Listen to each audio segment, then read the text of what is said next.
Hi guys, welcome back to my channel. So it's been a while since I sat down like this and record. I have been filming, doing my videos way in advance, planning everything way ahead, and it's been really helpful. I must say that in today's world, if you're not into AI, you are really missing out. But of course, everything in moderation. So today's video, I want to dive back into MBTI. I've been using this word MBTI simply because this is what speaks to most people, and this is what most people will come to know about the 16 personality type. But truth to be told is that I don't really see eye to eye on what 16 personalities or truly what MBTI is putting out there, simply because it doesn't put a lot of emphasis on cognitive function. As much as I try to get people to be very aware, self-awareness is one thing, that's when self-development comes in. I try my very best to get people into using MBTI as a tool because I think it's a great starting point to understanding yourself on a deeper level. But this is where you get into this rabbit hole of it's just way more than the 4 letters, right? It's really about the function, how it manifests in real life, and most importantly, how is it affecting how you perceive yourself and how other people are experiencing you. So this is the start of a new series that I want to build on when it comes to my passion for personality, psychology, self-development, is using MBTI and really talk about each of the MBTI types. What are your struggles and your potential areas for growth? So if you guys are not following me on TikTok, again, missing out because I do share a lot of 5 minutes, 2 minutes, bite-sized videos about misconceptions about MBTI. And the one that particularly is very popular on my page right now is misconceptions about INTJ women. So for some reason, that really caught a lot of attention in terms of really helping people to understand that INTJ women, although very rare, it is not what people perceive them to be. Like most MBTI types, they are stereotypes for a specific reason, but stereotypes are meant for us as a reference point. It doesn't mean that it is the end all be all, that's the black and white of the type. With stereotypes, you'll be able to understand them on a more nuanced or individual level. So today's video is going to be dedicated to the INTJs first, but of course, along the way, I will try to record all of this in advance and at least schedule this on a weekly basis so that you don't miss out on the gaps. Let's say there's 5 videos in the series, but because the gap is too far, some people get a little bit lost. So I want to make this a focused one, and therefore I'm going to go through each of the MBTI types. And so if you haven't subscribed to me yet, I highly recommend that you do so. If you are into self-awareness, self-development, I mix a bit of psychology, personality, and of course fashion. That is my other profession. So let's talk about INTJs. This is why you're struggling and how to fix it. So I'm going to cover the 3 most important, or at least the most significant areas where I've studied this particular type in terms of what they are struggling with, whether it's an insecurity, it's a fear, it's something that they're unconscious about. This is just an eye-opener. Hopefully this will give some perspective. I may not be able to be accurate 100%, obviously, because at the end of the day, all these videos out there is just based on sharing of experiences, sharing of know-how and certain research, but interpretation can be different.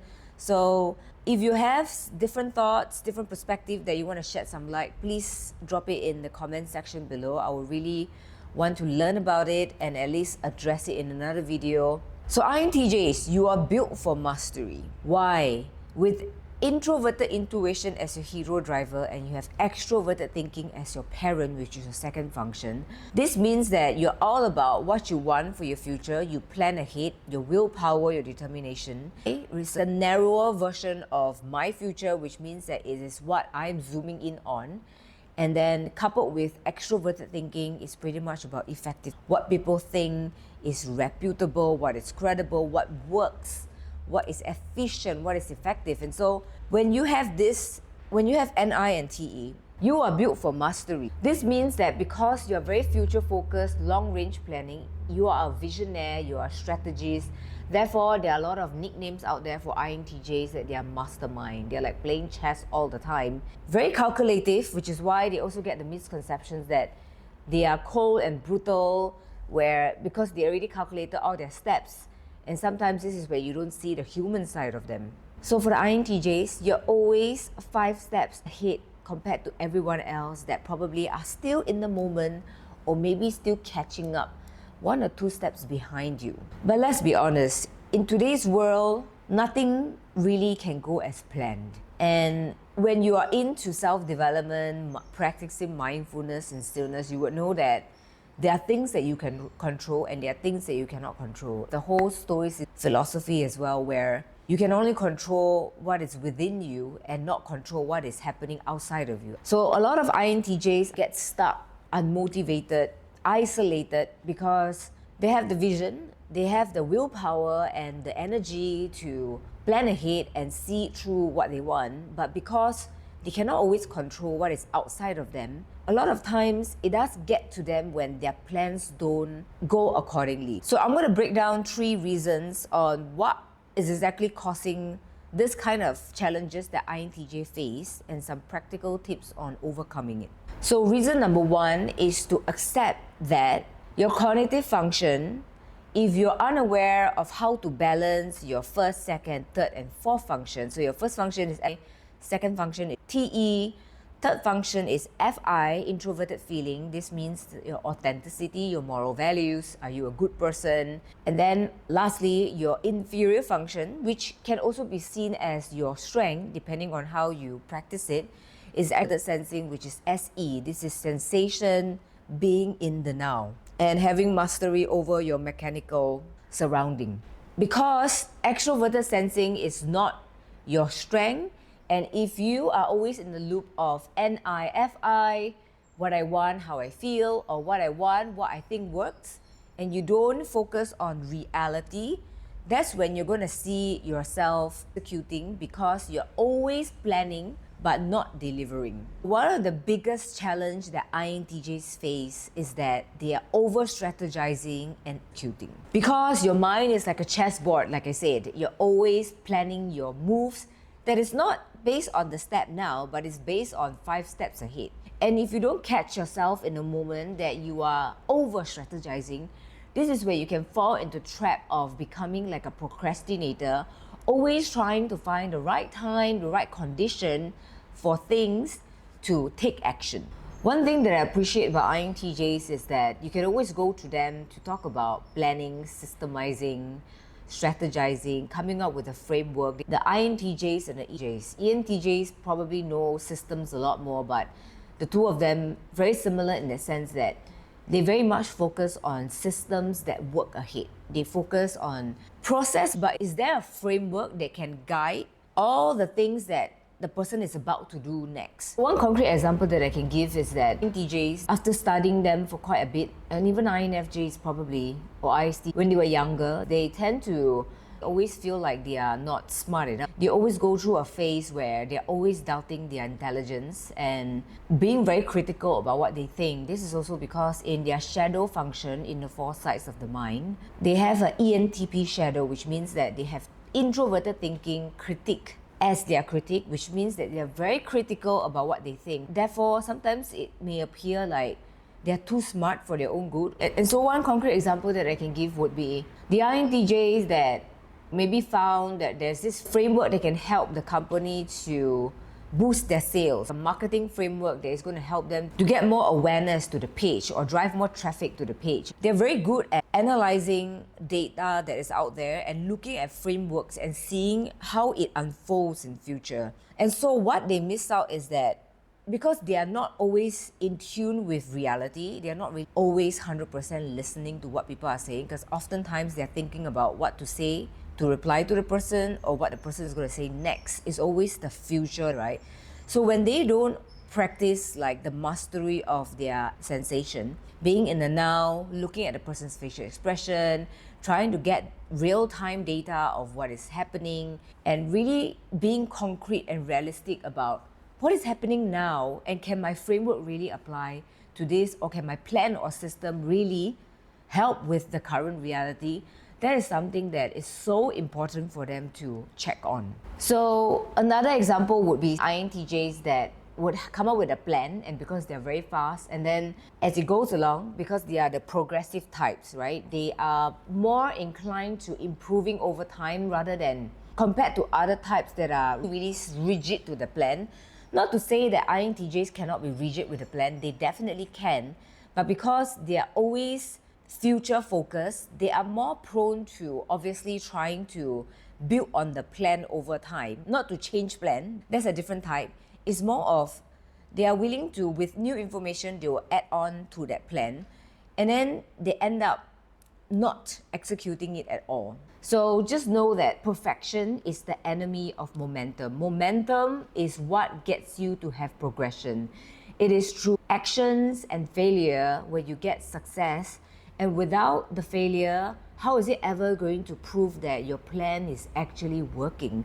So I think this is something that INTJ needs to hear, is to be aware of your loop where you are always strategizing, thinking ahead, but not focusing on your reality. NITE loop is a real thing, so this can help, and this can make you overly critical, overly isolated, and really stuck in your head. So I want you to take a moment and think about, do you recently have any situation where you have the NITE loop going around? Your plans based on what you want, and then how to get things done without checking in on current reality. So some real life to check whether this is really an NITE loop that you're facing. Number one, you've started a dozen projects, but you only finish one or none. You've over-researched and under-shared everything that you've researched. You feel behind, but you're also feeling like you're not ready. This is essentially you being the loop of NITE. So here are some ways that you can fix this NITE loop. So like I said, first things first, your self-awareness. To be honest, self-awareness is gotten by the reality of you being open-minded and being able to identify situations where you are like that, and not seeing it as, oh, just because INTJs are mastermind strategists and that's just who I am. When you allow MBTI or personality to really support your ego in a sense, that's when you know that you're going to lose out, because that is when you're not adaptable. At the end of the day, if you're watching my video, you're here to keep your mind open and be open to adapting and find new ways to improve yourself. Number one, create micro deadlines. So why do I say that? Yes, you have a big vision in mind. You're able to see what this framework or this plan that you have can achieve in the next 2 to 5 years, right? The tedious part for you is really trying to break it down into smaller little milestones that is going to lead up to your big vision. If you mentally cannot do that and you are lazy about it, I think first things first, INTJs, they are unconsciously or consciously always trying to be efficient and trying to have shortcut. And this is also where their greatest downfall is. But because this is the new era with tech and AI, I think you can use all these AI tools out there, ChatGPT, Perplexity, and try to break down your big vision. You'll be amazed at what it can do. You can insert in the prompt your big ideas, and then prompt the ChatGPT and ask it to break it down into smaller micro goals, concrete timeline with steps that really makes it achievable and realistic for you to see that if I've broken down my very big ideas and now into smaller micro steps or micro timelines or milestone, then the chances of you procrastinating or planning even more and thinking that there's a right time to execute it would be lessened, because you will see all the micro deadlines and the tasks that you need to do very realistic, that is achievable, that you're just going to do it as a checklist. And so I think having it break down is going to give you a sense of reality on the step by step. Number two, set a 48 hours cap on idea development, and then you promise yourself that you're going to act immediately after the time is up. So I think one thing about INTJs is that because they have a lot of willpower, which also means that they have a great deal of discipline if they want to and if they are aware. And so because INTJs are always in the flow of strategizing, overthinking, over-planning, if they don't put a cap, like a time, to stop themselves from, I think this is me really fulfilling my promise to myself that I'll be disciplined enough that once 48 hours is up, when there is that time given and you're supposed to stop over-planning and start acting, that's when you're going to fulfill yourself and at least not always be caught in the loop. The reason why we're in the loop because we don't have anything that is external to wake us up, to make us realize that time is up. So putting a 48-hour cap on the calendar or even just 2 hours in your alarm on the amount of time that you're going to focus on just coming up with ideas and do your research and your planning. And then when the time is up, when you see the alarm buzz, it's a form of extroverted sensing. Is that what's happening in the now is telling you that you have done enough research. It is time for you to move on to the next step that is going to help you to achieve whatever you have planned, which is the acting and the executing. Number 3, I think if really this sentence seep into you and how it seeped into me, put me in a place where I'm progressing way more than I was when I was overthinking. Progress beats perfection every single time. At the end of the day, you cannot define what doesn't exist, which is all your planning, all your systematizing, is there such a word? All your over-planning, all your over-strategizing. You cannot define it because it doesn't exist until something happens, until you take action. At the end of the day, don't identify yourself as a planner and limit your progress because it is a trap. Now, let's move on to reason number 2. You build walls instead of boundaries. Let's talk about relationship, whether it's personal or professional. INTJs are not robots, just like INTPs are not robots as well. We do have the feeling function in it. And so for INTJs or INTP or those thinking types, instead of building walls, you need to set boundaries. Boundaries is what creates relationship, meaningful relationships. But here's the truth. The unhealthy INTJ mistake emotional wall for healthy boundaries. This is something that I talk passionately about in my TikTok videos, and this gotten a lot of INTJs to respond and react to it, was the fact that INTJs like to keep people at a distance because they are really afraid, or in another word, hate it when they are misunderstood. But at the same time, they're also a walking paradox. They don't like being misunderstood, but when people understands them, they also don't want people to see it as, oh, I'm not that easy to understand. That's the paradox. So I think this is where INTJs, whether it's at a professional work, whether it's their professional or personal life, they often are very isolated. And in today's world, I know that we are already post-pandemic for a very long time. People are still in the state of really into their isolation more than ever, and people are lacking a lot of social skill, which I think for the introverts out there, for any of those types that are loving your isolation, you should see as a red flag. As much as I'm a believer that you should your cup should be full before you try to fill somebody else's, that you should isolate yourself, it is to be very aware that you're not doing it overly and actually doing it for your own selfish reasons. So to all INTJs, being unreachable is not a strength. It is actually a defense. It actually shows that you fear something when in fact you are trying so hard to show people that you don't fear anything. So if you're always detached, unreachable, and having this wall instead of healthy boundaries, people would see you as putting on a defense and really, in turn, making you look more fragile than you are. So why is this? Because INTJs have extroverted feeling in their shadow or their trickster function. So again, in the four sides of the mind, ENTP shadow, you have as your trickster, which means that you are very unaware and unconscious about how people feel. You're just unsure. And therefore, for you to show your emotional side, you just feel naturally unsafe. People say that you are cold and intimidating. You feel really drained by shallow social interactions. Even light-hearted topics is just something that you think is really utterly meaningless.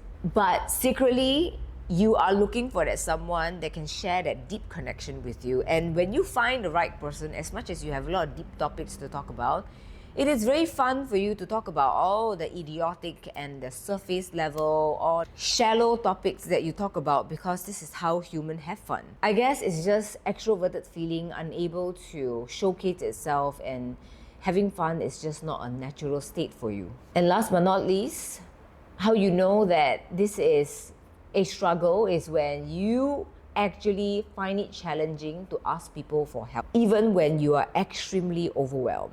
Here's how to fix it. Practice strategic vulnerability. So what does this mean? Reframe your mindset as opening up in a way is intentional, is measured, and is aligned with your goals, because you're trying to build connection with people, because you're trying to influence people, and you want people to have some kind of relations or being persuaded by you. And so having your human side is as important as having your logic side. It's not about oversharing, overdumping, and letting people see the real you that you're so afraid for people to see because people will misunderstand you. Just 10 or 20% of it is already a lot.